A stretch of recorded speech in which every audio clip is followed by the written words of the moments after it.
Good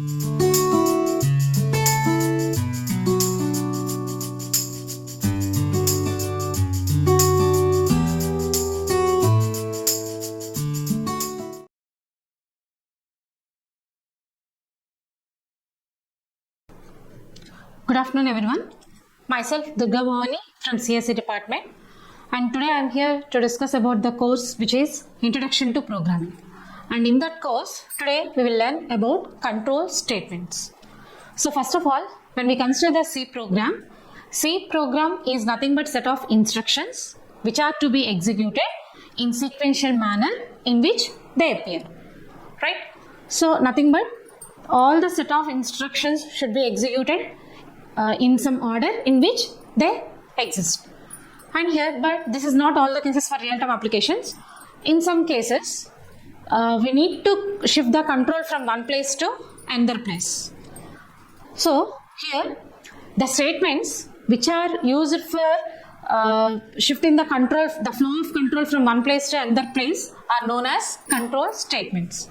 And here, the control statements are of three types: decision making statements or conditional statements, next iterative statements, and finally jump statements. And again here decision making statements are also called as selection statements or conditional statements, which means based upon some condition we need to execute some block of statements. Whenever the condition is true, then only we will execute that block, otherwise we will skip that block. So here again the decision making statements are three types: one-way selection,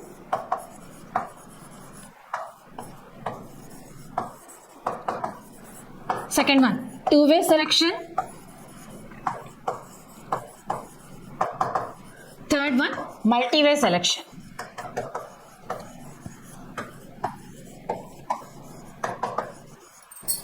Decision making statements are also called as selection statements. So they are classified into one-way selection, two-way selection, multi-way selection.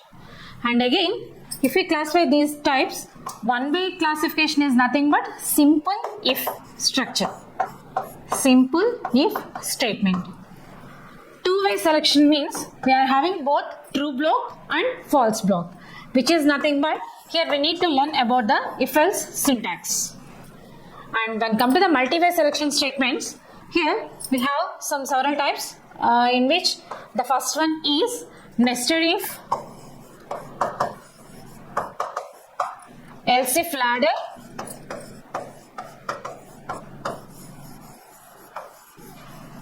and the third one is switch case statement.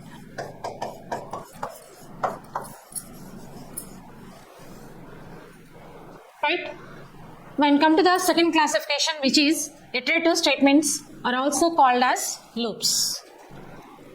And again, these loops are of two types, which are entry control loop and exit control loops.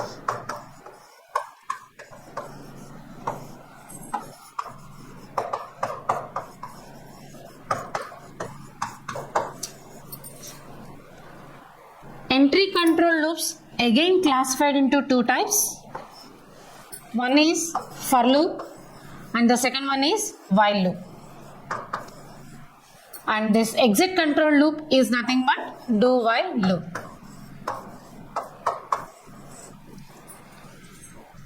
Later we will discuss about each and everything in detail. Come to the next one, jump statements. Here the jump statements are one is break,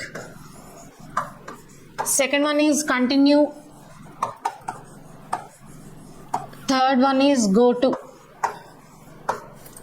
These statements comes under jump statements. Now we will discuss one by one in detail.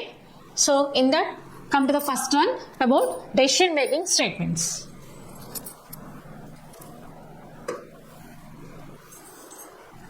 Right? So decision making statement means what? Here first of all we need to define some expression. Here the expression may be either a single variable or some relational expression. Here the relational expression is nothing but that is the expression in which we are using the relational operators like less than or equal to, greater than, something like that, equal to or not equal to, right? So here while we define the expression, which is also called as a condition, that if the specified condition is true, then we will execute the true block. If the condition fails, then we have to execute the false block. And again, these decision making statements are of three types. Come to the first one. In that, the first one is one-way selection statements. One-way selection statement is nothing but simple if statement.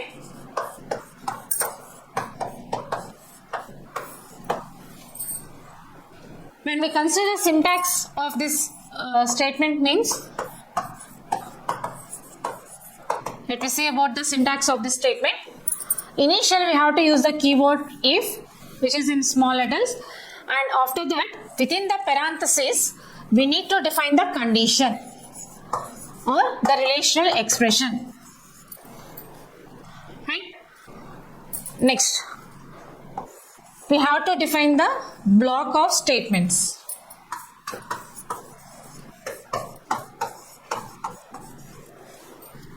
In this, the flower brackets, which are these curly braces are not compulsory, these are the optional. Whenever the true block consists of only a single statement, then no need to specify the curly braces. If the block contains more than one statement means, we need to specify the flower bracket, curly braces, right? So here, what is the meaning of this statement? If the specified condition returns true, then this true block will be executed. If the condition fails, means automatically control shifts to outside of this block. If the conditional fails means the statement which is present outside this block will be executed. Now, we will see the equivalent flowchart for this syntax. First of all, before executing this block, we need to check this condition. To represent the condition, here we need to use the symbol, that is decision making symbol, rhombus symbol. In this block, we need to define the condition. Here we are having two different flows. One is if the condition true, the second flow represents if the condition fails. So based upon this syntax, if the condition true means, then at that time we need to execute this true block. Some block of statements are represented within this rectangular box. True block of statements. If suppose the condition fails, then the control simply shifts to the statement X. And similarly, if the condition true, then this true block will be executed. After finishing the execution of this true block, again the control comes to this same statement X1. Right? So represent the flow like this here. So this is the equivalent flowchart symbol for the execution of this simple if statement. Right? Now we will say some small example related to this syntax. Suppose here I am writing a simple program for checking the voting eligibility. Any person who are having the age as greater than or equals to 18, then he is able to vote, utilize their vote. So here, for that, what is the structure of your C program? First of all, we need to write the header statement. Hash include stdio.h, right? And then define your main function. And next, here I am checking the age for eligibility of voting or not. So here I am considering one variable, and that variable is here I am declaring as integer variable. Right? This is a declarative statement which should be terminated by a semicolon. Now read the value for age. Suppose here I am directly assigning some value to this variable. Suppose if the age is given as some 17, right? And now check. Here, what is the condition should be satisfied here? if the person's age should be greater than or equals to 18, then only he is able to utilize his vote, right? So write the statement as if. What should be compared here? Age.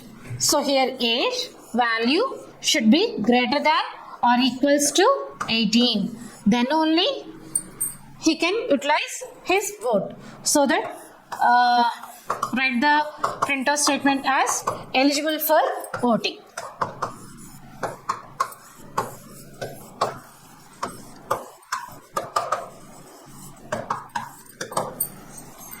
Should be terminated by a semicolon, right?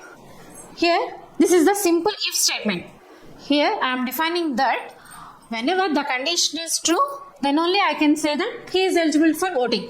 If not, I am not declaring any statement. So, end your program. Right? So, this is the basic program which uses the simple if block. Right? Similarly, come to the next type of decision making statement, that is two-way selection statement, which is again if else statement. In this if else statement, first of all we need to check the condition. If the condition is true, then execute the true block, nothing but if block. If the condition fails, then execute the false block, right? So what will be the syntax here? So first of all we'll write the syntax. Again same, use the keyword if. Within the parenthesis we need to specify the condition, right? And then define the true block having some set of statements. It may be either a single statement or collection of statements. Each statement should be terminated by a semicolon. And next, here I am defining the else block also, which means whenever the condition fails, we need to execute some sequence of statements. So then that false block will be defined here.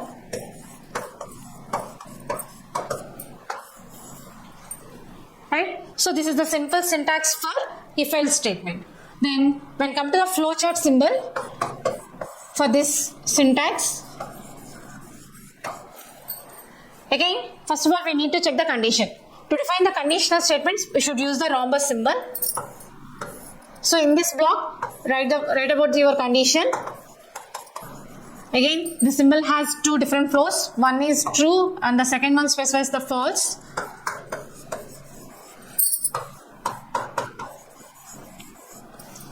Right? Whenever the condition true means, we have to execute this true block.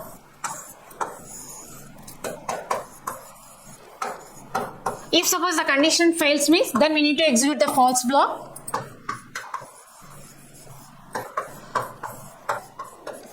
After execution of any one of these blocks, again control come to this statement X. Okay, if the condition returns true means only this block will be executed, right? If the condition fails means only the false block will be executed. Any one of the blocks will be executed, not both the two blocks. So after execution of one of these two blocks, again finally control comes to this statement X.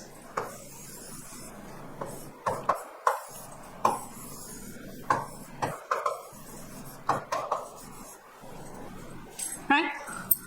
So this is the syntax of if else statement, and that is the equivalent flowchart symbol for your if else statement. Now let me see some small example here.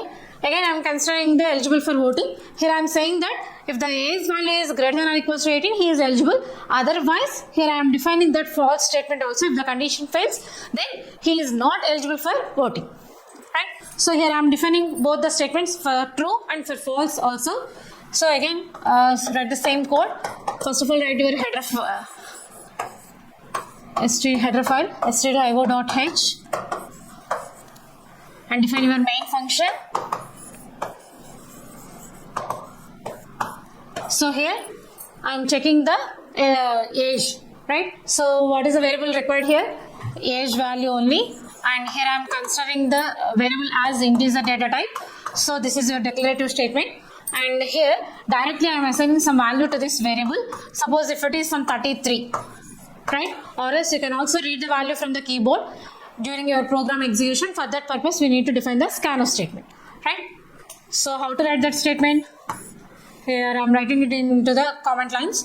Use your scanf function. Scanf. The scanf function having two parts. The first part tells about the control string related to that variable. Here the variable is of integer data type. For integer, if it is integer data type, then the control string used is %g. That control string should be defined within the quotations and then comma. The second parameter tells about the variable. Right? So for which variable we need to return value? For age. Right? So that variable name should be preceded by ampersand symbol. What is the meaning of this? It tells about the memory location of that variable. It tells about the memory location of that variable. In that particular location, the value which is read by us will be stored. Right? So either one of these statements should be used, either directly assigning the value or else you can also read the value from your keyboard during the program execution. Okay, right? Now we are having some value to this variable. Now check the condition. What is the condition here? If the value of age should be greater than or equals to 18, then display that eligible for voting.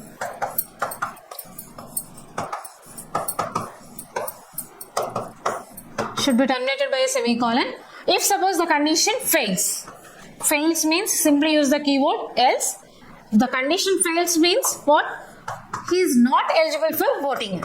So display that message, not eligible for voting. So whenever the condition fails, this action should be performed. Right? So here each block consists of only a single statement. So here I am not using the curly braces. If the block having more than one statement means, then we need to specify the curly braces. But here the block contains only a single statement. So no need to specify that curly braces. So finally, you can end your program, close the main block. Right? So this is the flow of if-else statement. Come to the next decision making statement, that is multi-way selection statements. Again, multi-way selection statements are of three types. What are they? Nested if, else if ladder, switch case statement. So from there, first of all, we will discuss about the nested if statement. So nested if statement means what? If an if block is present within another if block, then such type of statements are known as nested if. Right?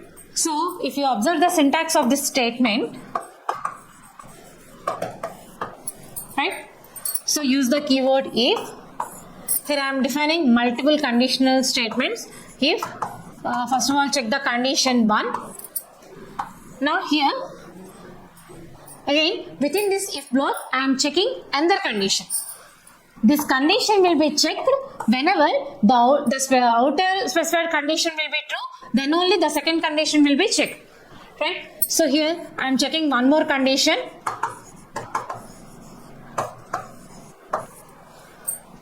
Right? Define some block of statements.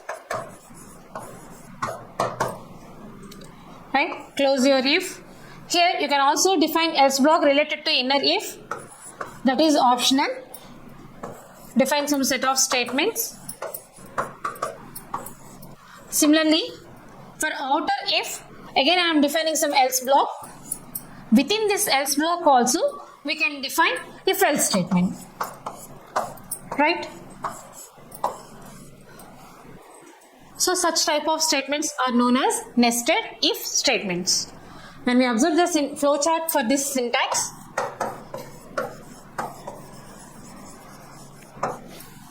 first of all define the outer if conditional statement. So within this rhombus define your condition 1. So what will be defined here in this syntax? Within this if conditional statement, again we are checking one more condition. Here whenever the outer condition returns true, then your control will check one more condition here, which is condition 2. Right? This is the outer conditional statement. This is the inner conditional statement. Whenever if the conditions, the specified second condition is also true, then it will execute the true block. Suppose if the condition fails, then it will execute the false block or the else block. right? And again, come to the outer condition again here, which means this else block. Here in this syntax, I am using one more nesting here within this else block. So we need to define that conditional statement also. So here we need to check one more condition. If the condition is true, then perform some so and so statements. If the condition fails, then perform some related false block statements. And finally, any one of those blocks will be executed, not all the blocks.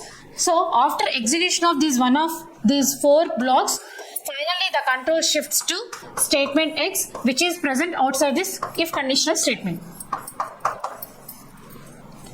And which is nothing but here you can write this statement X. So after execution of any one of these blocks, finally the control shifts to this statement X, nesting, right? So for this, we will consider one small example.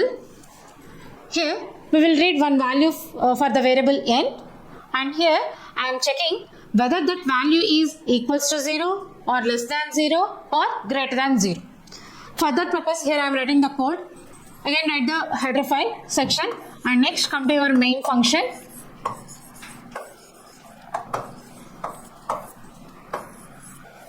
So here I need to check the value of one variable. Let the variable be considered as n, and that variable is defined as some integer data type. So let the declarative statement be like this: int n. Now read the value for n. Suppose here I am using the statement scanf. Here the variable is defined as integer data type, so that the control string should be used as %g and next ampersand n, address at n. Right? Now we have some value for the variable n. Now we need to check whether it is positive value or negative value or equals to 0. For that, here I am writing the statement as if. Here I am taking the conditional expression as the value of n is greater than or equals to 0. Okay. So what is the case here? The value of n may be either 0 or greater than 0, means it may be either a positive value. Here we are defining 2 cases. It may be either 0 or some positive value, right? So come to this if block.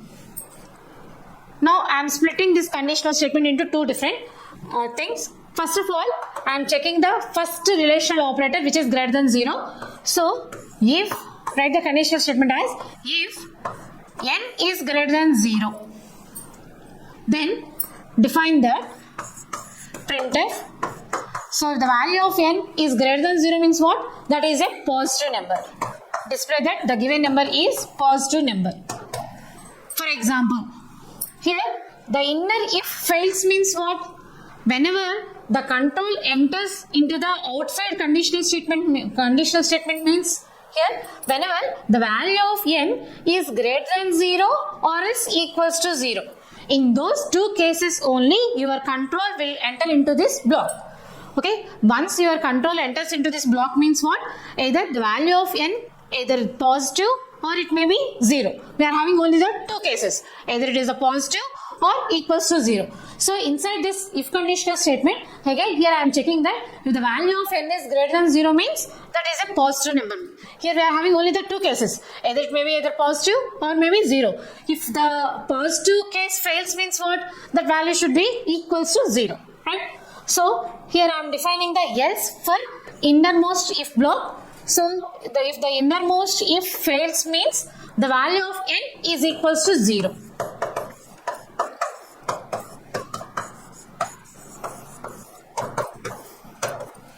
Right?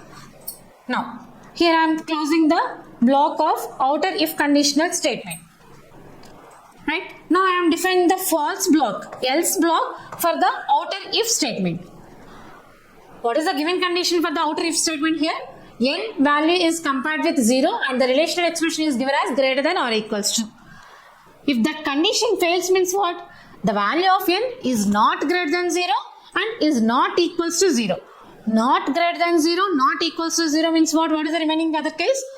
That is the negative number, right? Any of the value either positive or it may be negative or it may be positive.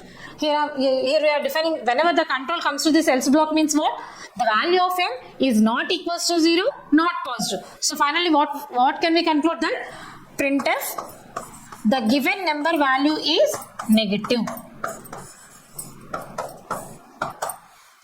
Right? So finally our task is completed. Close your main function. So when we observe this conditional statements, here we are defining the if statement within another if statement. So this concept is known as nested if. Right?